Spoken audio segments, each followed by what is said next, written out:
Good question. Speed on the one side, of course. Oh yeah, this is speed definitely. Oh, look, we have an old car up there. Oh yeah, that's an old Alfa Romeo. Yeah. Oh yeah, nice one. I hear the cowbells. I need to know everything, who and the what and the where, I need everything. Trust me, I hear what you're saying, but act like it's new what you're telling me. I'm curious, George, I hop in the Porsche, 5 on a horse, I'm ready for war, I'm coming for throats, to turn to a ghost, I need to know everything. You'd be surprised at the info you get is by letting them talk, so I'm letting them Ralph, talk. we're in a fast car on a beautiful road. Yes. I think this is a good time to talk about speed. When I say speed, what does speed mean to you? Good question. Speed on the one side, of course. Oh yeah, this is speed definitely. If you think about R&D, speed is a value. You know, it's kind of how fast is something going, but at the same time, it's something emotional. It's something, you know, that creates goosebumps. And I think this is simply the same, no matter if it's a car or racket. Speed creates emotion, and this is also what we want to create with our rackets. I mean, it's very easy to demonstrate here. I have a lot of power every time I do this. You know. Oh yes, we're getting on it. But you know, power isn't everything. You got to have control too. How do you balance the two when you're designing a racket? Of course, it's very important to have the right consumer in mind, because somehow the difference between the car is there's the engine inside, and you are only, so to say, the driver, and hopefully a good driver. Please, yeah. With a tennis racket, you know, as a tennis player, you're the driver, but at the same time you're somehow the engine. As let's say the racket is basically, it's the gearbox, it's the chassis, it's the steering, and it's the suspension. And so we have to fine-tune all these components perfectly to the engine and to the player. So this is kind of like playing doubles right now, right? Sometimes you have to trust your partner. Yeah, absolutely.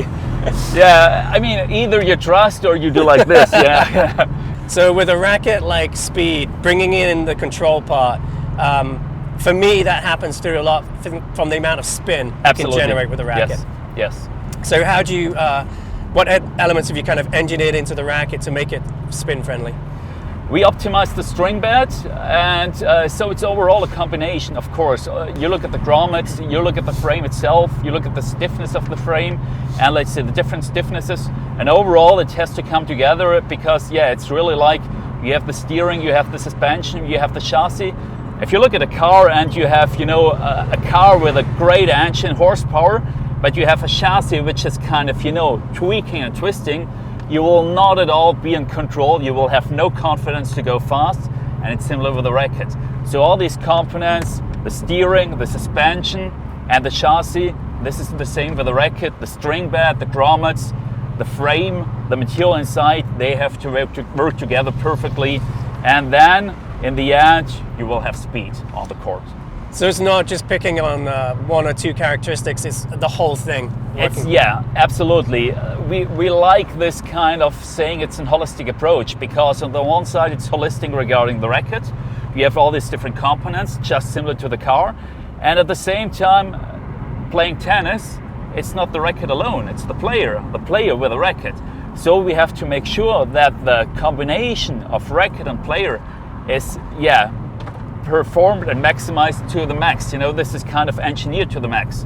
Now when you're designing a racket line, like for instance this car, this is a great car for me. I feel very comfortable in it. When you're designing a racket line and you have, you know, the Speed Pro all the way down to the Speed S, how do you maintain that feel? Because Speed has a feel, much like Prestige, Extreme, Radical. How do you engineer that same feel, but bring it down to the different player segments? It's a very good point, because on the one side, we want to have this DNA of feel in the whole kind of racket line. So if you play with the Speed Pro and you play with the Speed S and the Speed Lite, there have to be some similarities where you say, well, this is speed, I realize it. On the other side, if you look at the player, the target consumer of a pro racket is widely different to a Speed S or Speed Lite player.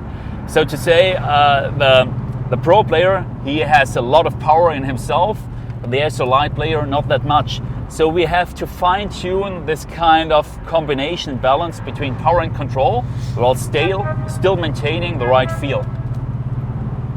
I don't know, I need to focus. There we go. Oh, that's fast. I never drove before in Porsche, I gotta say. Scary. There's chicks were checking us out, Ralph. Oh, yeah. Sorry, ladies, it's not our car. I need to know everything, who and the what and the where, I need everything. Trust me, I hear what you're saying, but act like it's new what you're telling me. I'm curious, George, I hop in the Porsche, 5 and a horse, I'm ready for war, I'm coming for throats, to turn to a ghost, I need to know everything.